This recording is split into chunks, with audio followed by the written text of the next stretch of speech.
Hey, everybody, welcome back to part 5 of this week with my brother, Jeff Dwoskin. Jeff, good morning. Good morning. It's good to be here for the very first time this morning. I know I just spilled coffee all over my computer and had to delete the last one. Anyway, that's the beauty of live. So it's been a fun week talking about podcasting with you. Just to kind of recap, this is a 5-part series, and our first one we talked about finding your voice. Then we talked about outlining your show. Then we talked about preparing for an interview. Then we talked about the interview, and today we're going to talk real quickly just about the commitment it takes to having a podcast. You have shared that most people don't get past episode 3 or episode 7. It really is a commitment. So as you kind of started your show, how did you kind of, stay consistent? Well, one is you have to have that kind of mentality. If you break the chain, you break the chain. So yeah. I'm obsessed with not doing that.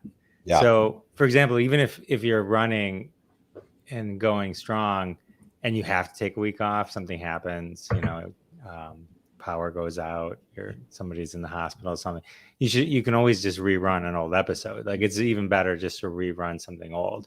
But I think what people don't realize is when they're putting together their podcast, it has to go beyond their initial ideas.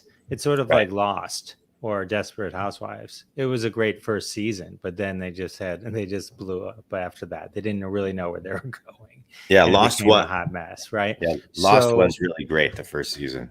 So it's the same idea. You can't just have a good idea. You can't just have a great idea for the first 3 shows. It has to be the same kind of great idea that's going to sustain for as long as you want to do it.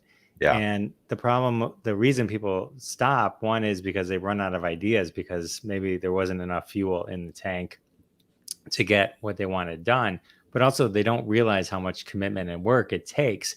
Yeah. Even if you have a team, you still have to do the interviews. You still have to put the content together and constantly be putting it out.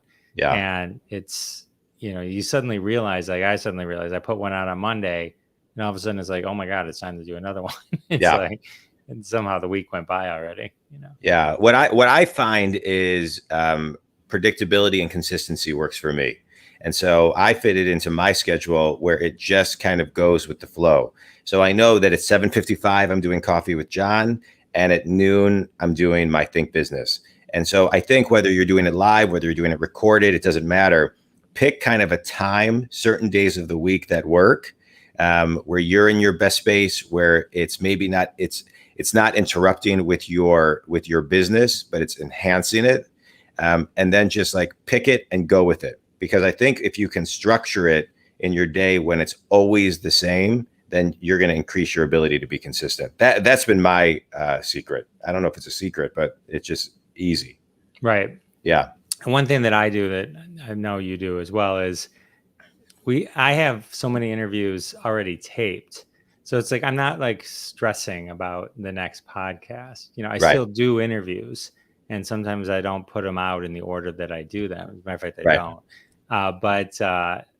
But I never get that fear or I have to worry about not having content because somebody canceled on me or something like that. Yeah. I think one of the things is bulk interviews. When I do only lives now, but when I was recording, I would do 2 or 3 back to back at a time, a couple days a week. So I would build up a lot of interviews. So I would have, 3, 4, 5, 6 months worth of interviews, like you said. So I never had to stress.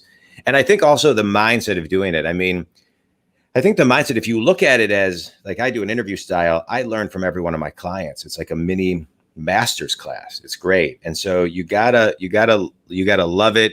And I think lastly, you just got to create the structure around it, the templates, the follow-up, the ease of use for people to sign up. The more you use technology to do that, the easier it is. So you can only do the element of it that you love. Well said, sir. Yeah. And so in summary, if you're going to start a podcast, pick, I would say minimum 1 time a week, right? Minimum 1 time a week, and keep it consistent 1 time a week. Once you get comfortable, add another day. Once you get comfortable, add another day. Before the pandemic, I was doing 2 interviews a week and 1 business tip of the week on my podcast. And then once the pandemic hit, I started a 7-day-a-week podcast. And so for years, I did 1 show a week, then 2 shows a week, and slowly kind of grew it. And so just kind of make it your own, have fun with it, and know that there are people out there that want to hear your message. And closing words for me would just be have the courage, jump in, get started. Jeff, any closing thoughts? Same idea. It's the hardest part about podcasting is just actually starting. Yeah. Once you get the ball rolling, you just kind of get the momentum going, and there you are. So if you want to podcast and you have a passion to get your voice out, you just got to jump in and do it. Yeah. Yeah, I agree. And you can check out johndwoskin.com. My brother and I are collaborating on helping people launch their podcast because we really believe in the medium, and we were looking for a project to do together. And this is a really fun thing to collaborate on. All right. Have an awesome day, everybody. Jeff, thanks for doing this with me all week. It's been great. It's been the best week ever. All right. Thanks, everybody. Bye.